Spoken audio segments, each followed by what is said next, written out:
Today, we're talking about the Himalayan Social Journey tour group in Nepal. They took Scott, Dixon Smith, Geoffrey Smith, myself, Hanae, and Kim. And to give you some insight, Scott is blind. Scott is the first Australian blind individual person to hike to the Everest base camp. And we had a wonderful experience with Himalayan Social Journey, and we're here to talk more about that and share that experience with you. So stay in. Thanks. Good morning. Okay, good morning. Thank you for coming in this morning. Absolutely. How are you this morning? I'm doing great. How are you doing? Good, good. Thank you. Anybody else on? Right now, it's just you and Hanae will probably join on another call. Oh, okay. Awesome. So we can schedule another call because we can just play around. We can kind of just do this in segments, like do this, Cool. like today be based on how our experience was with HSL, Himalayan Social Journey, and we can talk for about 10 minutes about that. Okay. And go through like some of the questions and some of the other things that we'd want to share about how our experience was and what other people should know before going on a trip like that. Right. Okay.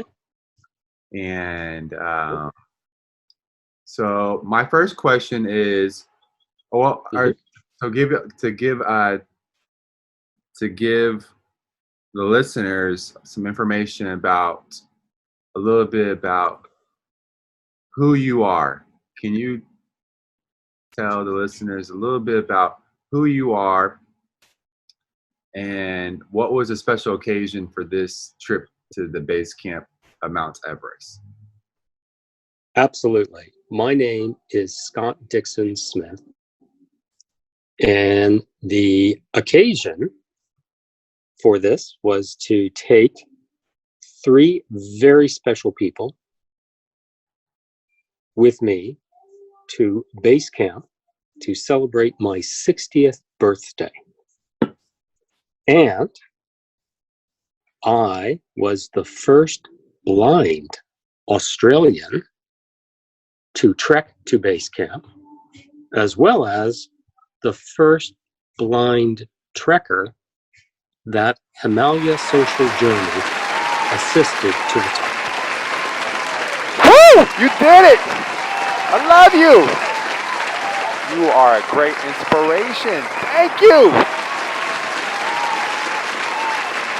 Yes, and they did an amazing job. Yes, they did. They did an awesome job. They really did. How did go ahead? I'm going to say, and if we were to do it all again, I would make sure that both Benny and Kubir were available as our guides. Absolutely incredible. Certainly. Yes. Okay. The first Australian. I love that. Yeah, isn't that cool? Okay, how did you find out about how did you find out about Himalayan Social Journey, and how did the idea of trekking to Mount Everest base camp come to mind? You know, Jeff and I were talking about our bucket list, and he asked me what would it be. And I said, you know what? I said, I've done so much traveling. I've been immensely fortunate. And the only thing I have left on my bucket list is to trek to Mount Everest base camp. And we just, we chatted about that, how cool that would be. And And then, a couple days later, actually, while we were in Bangkok, our Geoffrey got an email from luxurytravel.com on a 16-day trek hosted by Himalayan Social Journey. And we thought, wow, there you go. We were just talking about this. It must be in the cards. And we booked it. Awesome. Yep, I was there. I remember that. Exactly. Geoffrey was you were laying on the bed and Geoffrey was like sitting at a table in the hotel room and going through his emails, and he was like, oh, here's a cool email of a package deal to Mount Everest Base Camp. Oh, this sounds great. Will they allow blind people? Are they accommodating to people with disabilities? Disabilities. And there was a point, after we had booked everything, that they weren't too sure about me actually doing the trek. And I told them, of course, my partner of 20 years will be there and assisting. And they finally agreed to let us trek the journey. How was the pre-trip communication? Did they help share insights to help? Did you feel like they helped share enough insights with email communication, with all of our communications, and being informed about how to prepare for this trip? With regards to our communication, I think they did the best that they possibly could, being in a different time zone, in a different hemisphere. They gave us plenty of information. They pointed us in many different directions to help answer our questions, provided a list of items to check off in preparation to bring and such. So I felt it was, pretty good overall. Oh yeah.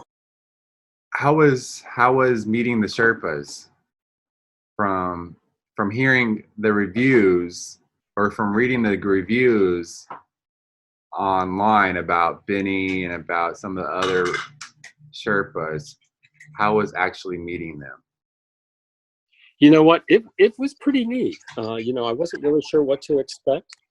And when we arrived in Kathmandu that evening and met Benny, Kim had already done some research into the Sherpas, and the one who had the highest reviews was actually Benny. And it turned out that, he was our main Sherpa, and we were all very excited by that. Yeah, certainly. What things did you request before going into this trip, and what things would you request going into the next trip again? Or maybe you wouldn't request, or maybe you would advise people to request that might have disabilities? That's a really good question. I did not necessarily request additional information. I went with the information they had and spoke to several people that had made the trek prior. And if there was one thing that I would point to, it's really the equipment. What is required to bring, and what can you source or hire in Kathmandu? Yeah. at the end of the day, what I felt was super duper important were the hiking shoes. Yes. To get a pair that you felt comfortable in, and to break them in, a good 5 to 6 months prior to your trek. Yes. And then the rest you can buy in Kathmandu at the markets. Yeah. Or you can rent or hire what you need for an incredible price, and then use it and either leave it there, return it, or bring it home as souvenirs. So we looked here in Australia, we looked online, of course, for different equipment and such, and did some price comparisons between North Face and other hiking outfits, and determined that after speaking with one of our fitness friends here in Australia, that we would just go ahead and buy as much as we could in Kathmandu. Yeah. For the journey. Yeah. And I'm glad we did. Yes! Oh my God! It was the best thing. It certainly was. And it's also supporting the local economy there, depending if they make the bootleg stuff there. No, absolutely. And so if anything, I would ask, Himalayan Social Journey to communicate is you can buy everything you need in Kathmandu. You certainly can. From your backpack to your waters to your socks to everything. And I would recommend, though, that you get your hiking shoes early and wear them as much as you can prior to your trek, which we did. Mm-hmm. I probably would have, or I will, for next time, I will have hiking shoes that are less like boots. I will probably more have like hiking shoes, because I had like boots that came up past my ankles, like high top situations, and I feel like those are too much. Yeah, and I think Geoffrey did too. In fact, he's just walking through the door. Hey, Geoffrey. So, when we looked, at our hiking shoes, we both tried on the over the ankle and walked around with them. And I finally chose I guess you could just call the regular hiking shoe, which I felt was super comfortable. And I actually still wear them today. Hiking around the harbor. Well, yes, exactly. Or just walking about, because, they're pretty comfortable. That's good. They're super comfortable. Hey there. Hi, it's Remy. Geoffrey. Hello, good morning. Remy. Talking about Himalayan Social Journey. Oh, okay. Okay, so next question. How did you feel how HSL handled a terrorist attack or a terrorist threat? Well, that was probably a first for everybody, right? And so we didn't really, I think, fully understand what was happening until the following day, when we had heard that there were terrorist bombings in Kathmandu. Okay, we got Hanae coming in. Hey, Hanae. Hi. Sorry it was late. I was on the phone with my Grammy. Thank you for coming in.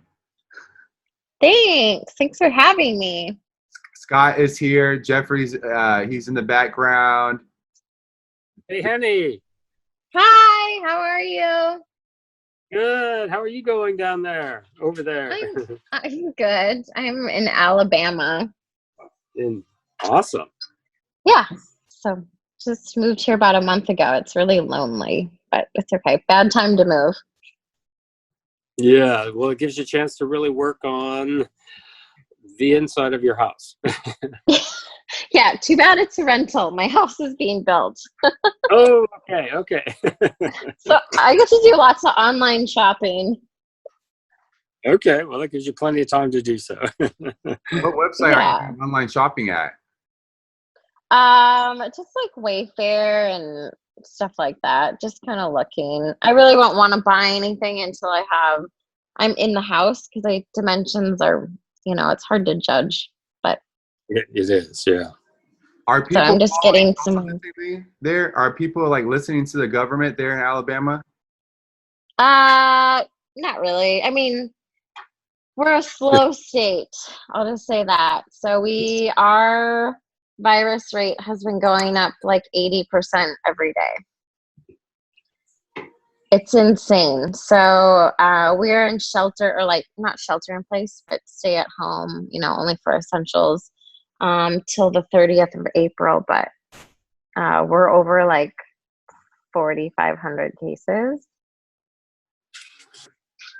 Interesting.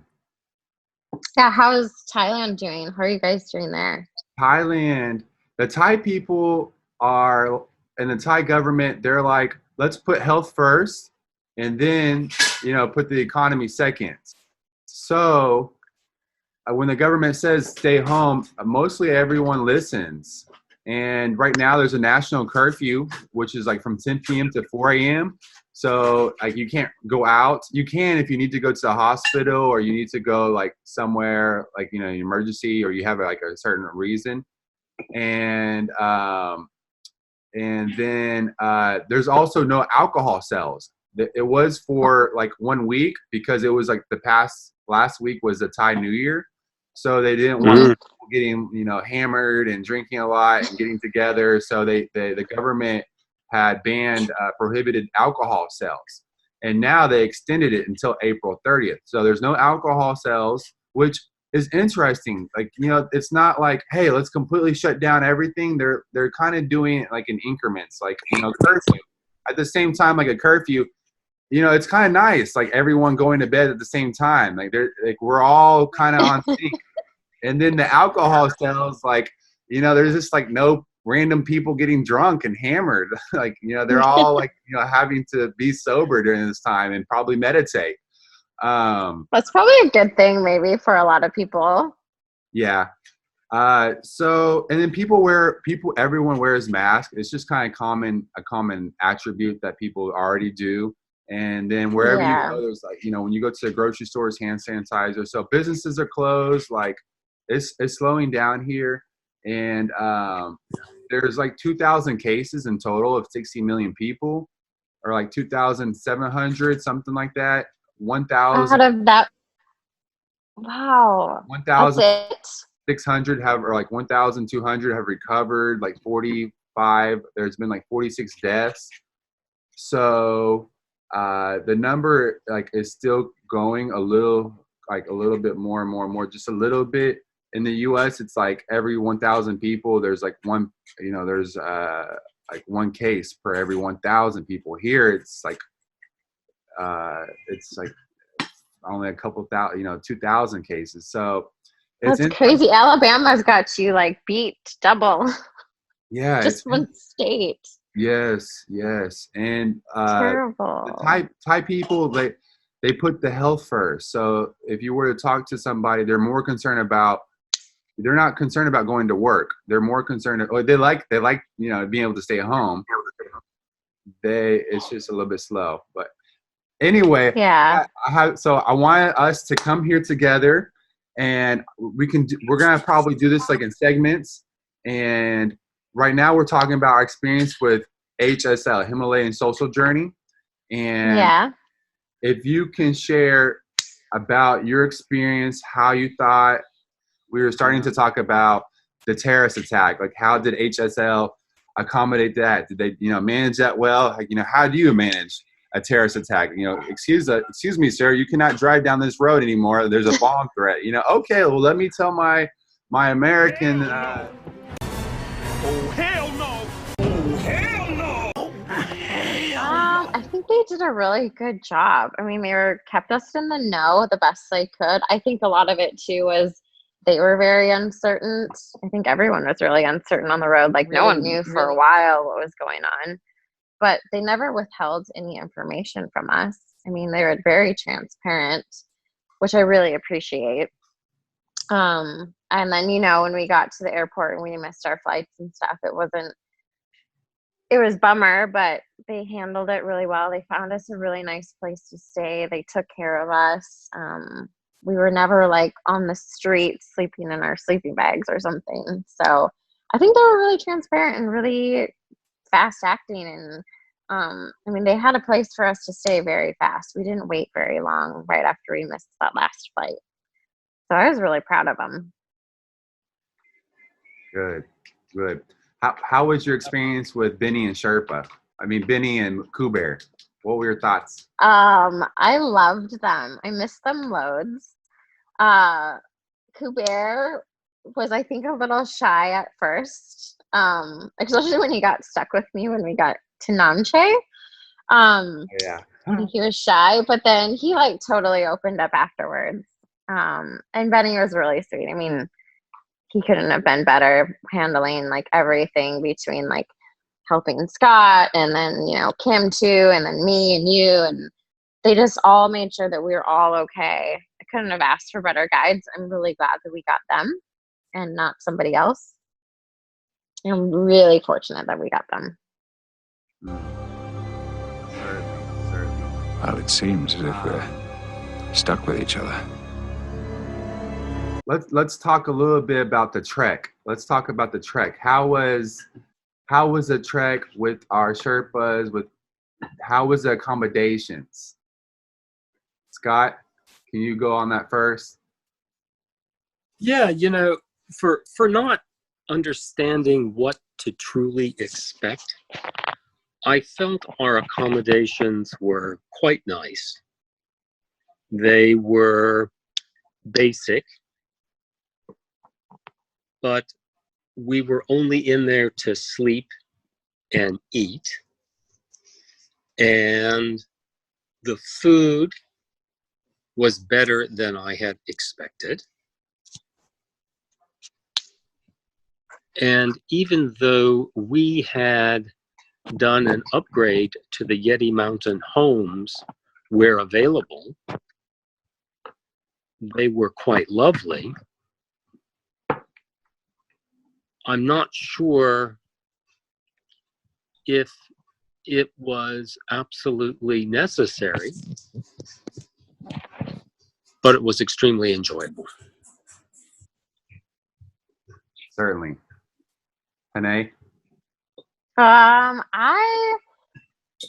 thought the like accommodations were a lot better than I think I was expecting. You know, some of them, like when we got up to like Gorship and stuff, were a little, you're like, wait, we're in a not a cardboard box, but a 2x4, you know, like plywood room, but it was actually really comfortable. Everything was nice. The food was good. I think if I did it again, I would bring more of my own protein. That's my only thing. Mm-hmm. More protein of my own. But other than that, the accommodations are fine. I didn't do any upgrades, and I was perfectly comfortable with my living situations everywhere I was. Me too. Okay. Here's a question. I think. Go ahead, Scott. I was going to say, you know, bringing, you know, additional protein would absolutely do that as well. And I believe I would have started eating fried Snickers sooner versus waiting till the end. Yes. Oh my gosh, that's so good. Yes, truly. That's good. That was yummy. Definitely. Yes, it was. I think I would have brought more candy too. Yeah, we probably would have bought it sooner versus waiting until Namche and then some. But yeah. Yeah, like I now have a craving for all this candy. I know. Wow, it was good. When was it when was it you were like, wow, our Sherpas are amazing? At what point, or you can maybe say a couple of times, you were like, wow, I'm going to write a review of how amazing Kuber or Benny are?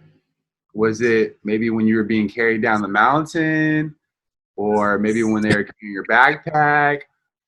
Can you tell one or two stories when you were like, wow, this is incredible experience of them showing hospitality, them, providing safety to us, and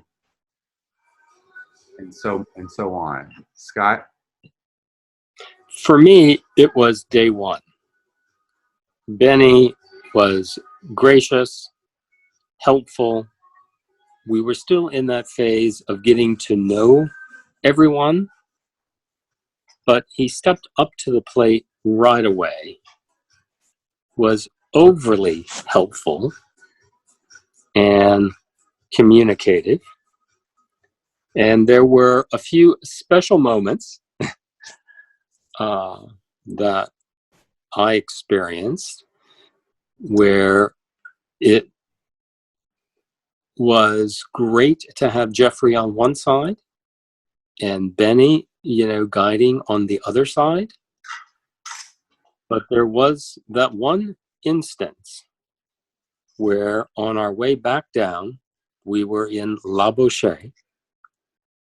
And as Hanae will also recall, we were charging up a mountain to get to the helicopter.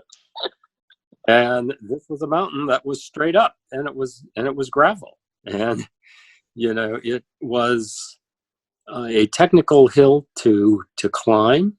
We made it. We sat there and watched and waited for our helicopter to arrive. We saw some helicopters, but then finally, to our despair, our helicopter did not make it because of weather, and we had to go back down this mountain. And it was literally straight down. And Benny said, "I'll carry you." And I kind of chuckled, and I said, "No, that's okay. I can do it. And Geoffrey said, "No, go ahead and let him." Benny said, "Come on, I'm strong. And so finally I did. And I jumped on Benny's back, and we start going down the hill. And I keep thanking him as we get down, as my heart is accelerating in palpitations. And, all of a sudden, we got down, and I got off his back, and I hugged him, and I thanked him, and I thought, oh my God, we did it. And he said, "Oh, we're just taking a break." He said, "Get back on." I'm like, oh my God, no. But we did. And there were a couple of times that he had to kind of hoist me up even more. And I thought I was going to go flying over his shoulders, but he was certainly strong as, and it was just an amazing experience, how he stepped up to the plate to not just provide that level of care and attention to me, but he did that for everyone in our group. And I was just very appreciative and grateful to him. Oh, yeah. Yes. Yeah, that was pretty incredible. He was like a mountain goat with you on his back. I was mind blown that it was just so easy for him to carry you down. It looks like it was so graceful. I know, and he wasn't breathing hard when we got down to the bottom. I know, and you're way taller than he was. I know. My feet were hitting the ground as we were, walking down. I'm like, oh my God. It was crazy. Yeah, it was. It was pretty amazing. Pretty amazing. Really, really good. Yeah. So, that was, one of many experiences, that I had, and, that we all shared our own individual experiences, whether it was Jem, let's go, up the mountain we go, Bistari, slowly. But, Benny was always there in the mornings. Okay, what's the itinerary? 2 liters of water. Here, we're going to do this. We're going to do this. And then we're going to take a break. Then it's going to be technical for 2 hours and 13 minutes. And I'll be darned. He was always right. Yeah. Yeah. So it was pretty amazing. Hanae, I think for me it was the first night that we were on after we left Lukla, and you guys had the one hotel and we dropped you off sooner. Like, you guys stayed at that one where all the bugs got into Kim's room. Yes. Okay. Yeah, and I still had like an hour to go to the next hotel where the big group was. But I had that sense of comfort with Benny. Kuber had just joined us that day, obviously, but Benny had really got us through, terrorist attack, getting us on the next airplane the next day. So my comfort level with Benny was very high, and he could see it in my eyes that I didn't want him, after we dropped you off, to not leave me with Kuber. It wasn't that. It was, he could tell I wanted him to get me to the next hotel because it was getting dark. And he just saw it in my face, and he's like, don't worry, Kuber will stay with these guys. I'll come back after I get you up there, and then Kuber will meet you for dinner later that day. And that really meant a lot because, you're with strangers at first. I mean, and it was our first night on the mountain, and I was getting to my hotel almost at dark. So it was nice to be with him on a comfort level. And then for Kuber finally opening up to me, I think once we hit Namche, and then, Kuber and I were in the other hotel, and he was still kind of shy after dinner, which was cute. But then we met all you guys up at your hotel, and then we went to the party on the mountain, and he opened up to me, and we had a lot of fun. And then I think that's when Kuber and I really kind of connected, and he wasn't shy anymore and like timid around me, I guess. So that was kind of cool. Like, we had that moment like in Namche, just the two of us, to kind of get to know each other. And then, Benny was really good in Namche too, because we were so far apart. I mean, I had like triple the trucks just to get to you guys a couple times. I was like, I don't want to do the elevation climb again. But I know. But Benny was really good about coming all the way to my hotel too, just to make sure I was okay, even though Kuber was there. So they always stepped up to the plate, even as a group when we got separated a few times.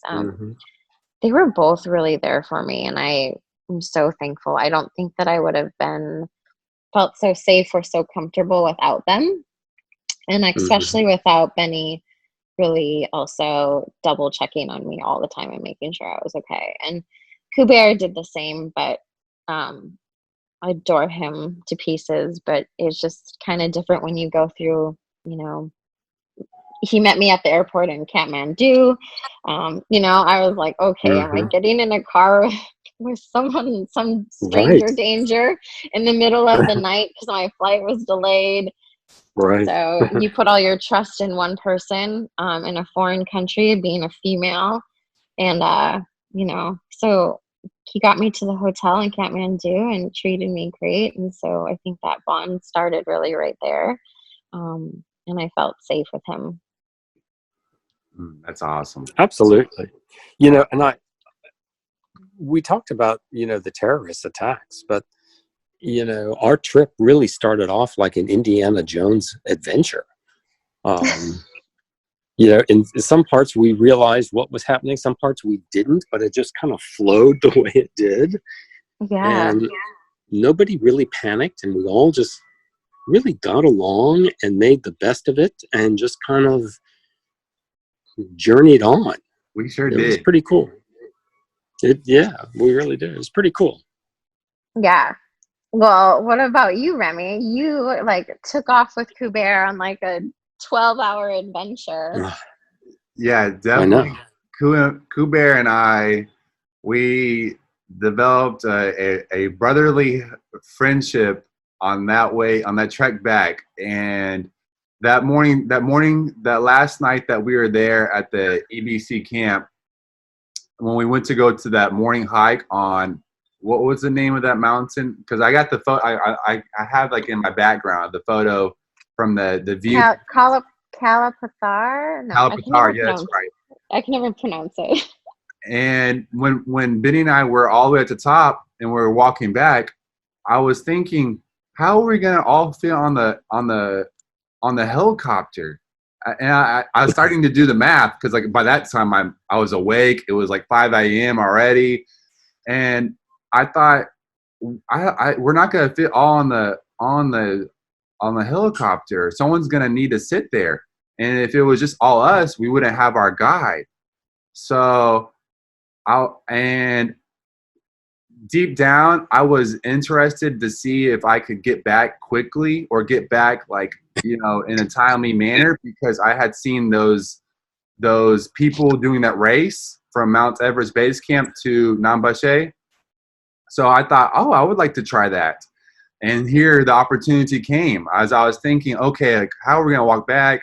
Okay, Benny will probably go with you guys. Okay, it's going to leave me and Kuber. And so as we were walking back down to have breakfast with you guys that morning, I asked Kuber, I said, is it possible for us to walk back? They're going to have to, use the helicopter. And Kuber said he can do it. He hasn't done it in like 5 years, and that he's only done it once or twice, and that it's a lot. And I told him, okay, let's go for it. And blows my mind. How many hours was that? It was like, it was definitely like 12-hour hike, and then another like 6-hour hike. So it was a lot of hours, and it was a lot. It was. Those Sherpas incredibly athletic. I mean, like, to be able to walk, carry our bags. Kuber, he was always like ahead of me, at the same time like still in my eyesight, and I would be like behind him and see him, and then whenever we'd come to a break point, he would wait for me, catch my breath, or drink some water, and then he would go ahead. It was always cool too, because we would walk in these areas where there wasn't a lot of people, and he would know everybody. Everybody'd be like, "Hey, Kuber," say namaste in their own language, and he was a popular guy along the way. So being able to walk with him alone, I got to see another personality. It was an incredible experience. I was definitely tired at the end of that, and it was when we got to Yeti home there at that where the airport is there. It was nice to share that with Kuber. Nice to have a meal with Kuber after we had just done this crazy amounts of hiking and trekking. And what won my heart is when we first immediately started to trek, and how Kuber and Benny took initiation of, okay, I got Scott's arm. Okay, I got Scott's arm, or okay, I'm gonna carry Hanae's bag, or I'm gonna carry Kim's bag. Like, already asking, they already took the initiation. Hey, let me get your bag, or hey, let me, can I stand next to you, or are you okay? Always checking on us. Like, I like to describe them as they are our shepherd. Shepherds, like, they are our eyes. They don't clean our butts. Truly. Everything else. And that is incredibly awesome for what they do. Like, hey, you got enough food? You got enough water? Make sure to bring enough water today. Make sure, to wear your sunscreen, because it's the sun. Or you only need one jacket. You don't need that jacket. Or can I carry this for you? Incredibly. For us, you're right. Like, for us to go to a new country, especially if you're a female, you don't know so much unless you've been there, you have friends there. So for them to already establish that relationship, you feel so comfortable, and you feel more connected to the community and to the nature, and you can enjoy it more, rather than like, oh, I don't really know what's going on here. we're always constantly transparent. I think it is a great word to use for them. Is just it's always transparent. Yeah, they always made, like, from the beginning, like, it's sketchy being a female flying to, you know, an undeveloped really country because you don't know what's going on because there's so many dangers of human trafficking, and you don't know if someone's going to have a fake sign and take you or whatever, you know. But it was nice to have them be very transparent and honest and open and friendly and make you feel welcome, Really? you know, because it's probably hard for them to relate to like an American female, I would assume, at first, because they really don't know what your personality is going to be like.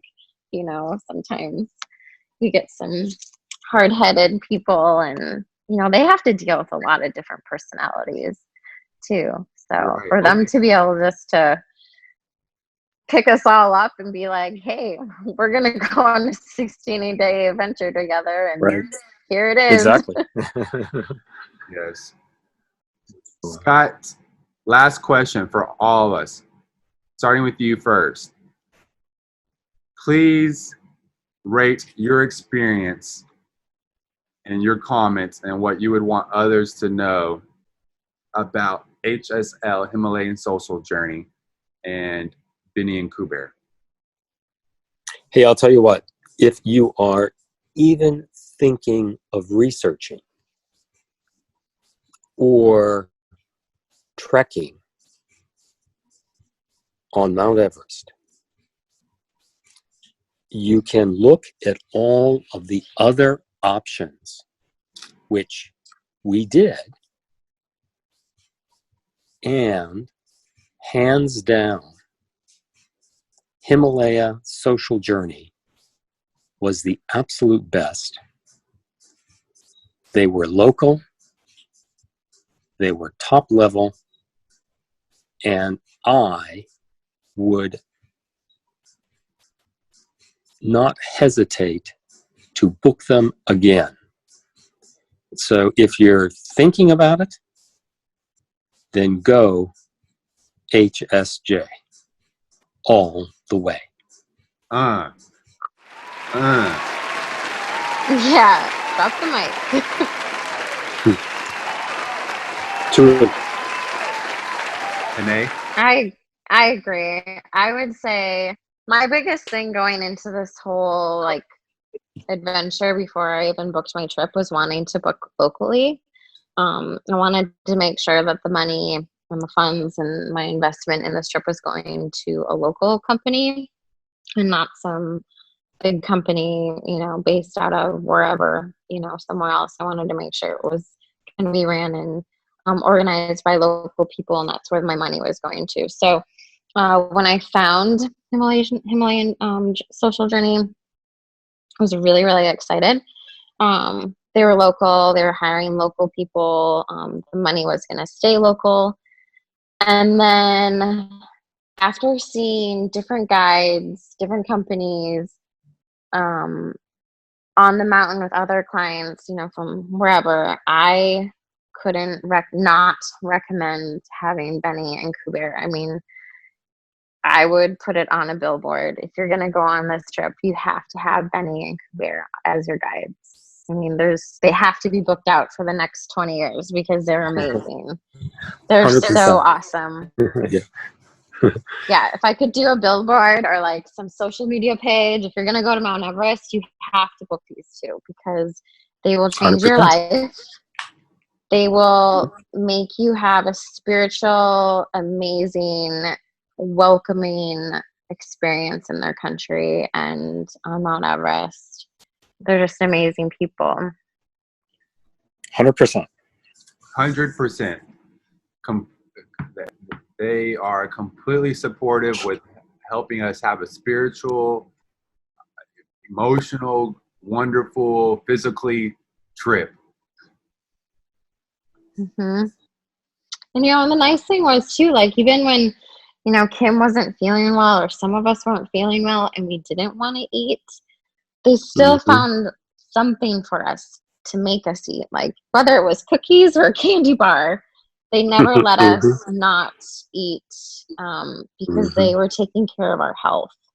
And they really Mhm. made our health like their number one priority along with our safety, which was big. Absolutely, 100%.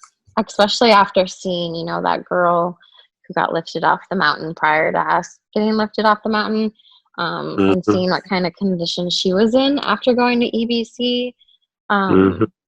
It makes you kind of wonder what judgments were happened during her guide trip, or if it was just physically her own body. But you know, Benny was really, I didn't take Diamox that whole trip, but Benny was really, really